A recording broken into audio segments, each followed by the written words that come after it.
pergudrauti velnią. Baimės valdomas protas. Aš sudarytas iš neigiamos energijos ir aš gyvenu žmonių, kurie manęs bijo protuose. Taip pat aš sudarau vieną kiekvienos fizinės materijos atomo pusę ir kiekvieno psichinės ir fizinės energijos vieneto pusę. Galbūt tu geriau suprasi, jei pasakysiu, kad esu neigiamoji atomo dalis. Aš valdau 98 žmonių protus iš 100. Mano pareiga atstovauti neigiamai visoko pusiai, įskaitant ir jūsų žemiečių mintis. Kaip dar galėčiau valdyti žmonės? Mano priešininkas kontroliuoja teigiamas mintis, o aš valdau neigiamas. Kaip aš valdau žmogaus protą? O tai lengva. Aš tiesiog įeinu ir užimu nepanaudotą žmonių proto vietą. Žmonių protuose pasėju neigiamų mąstymo sėklų, kad galėčiau užimti ir valdyti tą erdvę. Aš naudoju triukus ir priemonės, kad valdyčiau žmonių protus, ir mano priemonės taip pat yra gudrios. Viena patogiausių mano naudojimų priemonių žmonių protui valdyti yra baimė. Žmonių protuose pasodinu baimės sėklą, o kai šiomis sėklomis žmonės pradeda naudotis, jos sudygsta ir auga, ir taip aš imu valdyti visą jų užimamą erdvę. 6 veiksmingiausios baimės yra šios: skurdo, kritikos, prastos sveikatos, meilės praradimo, senatvės ir mirties. Dažniausiai pasitarnauja pirmoji ir paskutinė skurdo ir mirties baimės. Vienu ar kitu gyvenimo momentu visus žmonės pričiumpu su viena ar net abiejomis šiomis baimėmis. Šias baimės pasodinu žmonių protuose, taip vikriai, kad jie mano, kad tai padarė jie patys. Tada priverčiu žmonės patikėti, kad aš stoviu už įėjimo į kitą gyvenimo vartų ir laukiu, kad po mirties vežčiau juos į amžiną bausmę. Žinoma, kad aš negaliu nieko bausti, nebent paties žmogaus prote kažkokios baimės forma. Tačiau nepaisant to, baimė kažko, kas neegzistuoja, man yra naudinga tiek pat, kiek ir baimė to, kas iš tikro egzistuoja. Visos baimės formos nusidriekia už erdvės, kurią aš užimu žmogaus protą, ribų. Kaip aš kontroliuoju tiek daug žmonių? Tai prasidėjo daugiau nei prieš 1 milijoną metų, kai pirmasis žmogus pradėjo mąstyti. Iki to laiko aš valdžiau visą žmoniją, bet mano priešai atrado teigiamo mąstymo galią ir įdėjo ją į žmonių protus. O tada prasidėjo manosios dalies kova, kad išlaikyčiau valdančiąją poziciją. Iki šiol man puikiai sekėsi. Praradau tik 2%.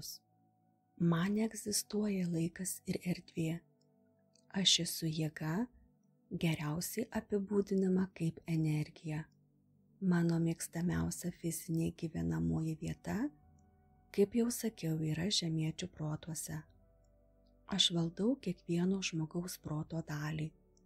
Kokio dydžio proto dalį aš užimu kiekvieno žmogaus prote, priklauso nuo to, kiek ir kaip žmogus mąsto. Kaip jau ir minėjau, aš negaliu visiškai kontroliuoti žmogaus, kuris mąsto. Mano priešininkas valdo visas teigiamas pasaulio jėgas, tokias kaip meilė, tikėjimas, viltis ir optimizmas. Mano priešininkas taip pat valdo ir visus visatos teigiamus gamtos dėsnius. Jėgas, kurios palaiko Žemės, planetų ir visų žvaigždžių subalansuotą vyksmą. Bet šios jėgos yra nuolankios, palyginus su tomis, kurios mano dėka veikia žmonių protuose. Matai, aš nesiekiu valdyti žvaigždžių ir planetų, man svarbiau kontroliuoti žmogaus protą. Savo galią padidinu pasisavindamas žemiečių proto galią. Kai jie mirties metu įeina pro vartus, aš perimu proto galią 98 iš 100 žmonių, iš žemės grįžtančių į mano lygmenį. Man atitenka visi, kurie ateina jausdami bet kokią baimę. Kaip matai, aš nuolat dirbu, kad iki mirties paruoščiau žmonių protus ir kad galėčiau juos perimti žmonėms grįžtant į mano lygmenį. Turiu galybę būdų, kaip įgyti žmonių protų kontrolę, jiems esant žemės lygmenyje. Mano didžiausias ginklas yra skurdas. Aš sąmoningai atgrasau žmonės nuo materialaus turto kaupimo, nes skurdas užslopina jų mąstymą ir padaro juos lengvu grobiu man. Kitas mano geriausias draugas yra prasta sveikata. Liguistas kūnas slopina mąstymą. Dar žemėje turiu daugybę tūkstančių darbuotojų, kurie padeda man įgyti žmonių protų kontrolę. Jų turiu visur, jie atstovauja kiekvienai rasiai, tikėjimui ir religijai.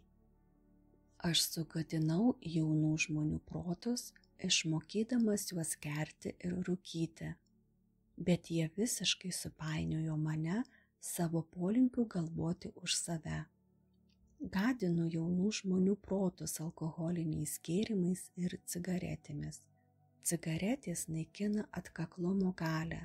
Jos naikina ištvermę, slopina gebėjimą susikoncentruoti. Jos bukina vaizduotę. Jos kenkia bei kitais būdais padeda užkirsti žmonėms kelią efektyviai panaudoti savo protą. Ar žinai, kad turiu milijonų žmonių, tiek jaunų, tiek senų vyrų ar moterų, kurie kasdien surūko po 2 pakelius cigarečių? Tai reiškia, kad turiu milijonų žmonių, palaipsniui naikinančių savo atsparumo jėgą. Vieną dieną prie rūkymo įpročio pridėsiu kitus mąstymą griaunančius įpročius, kol galiausiai perimsiu jų valdomą protą. Įpročiai pasireiškia poromis, po 3 ar net 4. Bet koks įprotis, kuris silpnina žmogaus valią, privilioja pulką giminaičių, kurie įsišaknyja ir perima proto kontrolę. Įprotis rūkyti ne tik mažina atsparumą ir slopina atkaklumą, bet ir atleidžia vadeles, plėtojant žmonių tarpusavio santykius. Didžiuojuosi turimu rezultatu. Aukų milijonai ir skaičius kasdien auga. Greitai šiam įpročiui pasiduos didžioji pasaulio dalis. Labai jauni berniukai ir mergaitės pradeda pratintis prie šio įpročio. Jie mokosi rūkyti, matydami, kaip tai daro jų tėvai ir vyresni broliai bei seserys. Cigaretės yra galingesnis įrankis stengiantis užvaldyti žmonių protus. Kai žmogus mano dėka prisijungia prie 2 pakelių per dieną klubo, man nebelieka jokių sunkumų pripratinti jį prie kitų įpročių, alkoholinių gėrimų vartojimo, piknaudžiavimo seksu ir visų kitų susijusių įpročių, kurie naikina mąstymo ir veiksmų nepriklausomybę. Aš naudojuosi protai žmonių iš visų visuomenės sluoksnių. Tiesą sakant, man patinka tie žmonės, kurie nesivargina mąstyti. Tokiais žmonėmis galiu labai lengvai manipuliuoti. Aš nevaldyčiau 98% pasaulio žmonių, jei visi žmonės būtų pakankamai įgudę galvoti savarankiškai.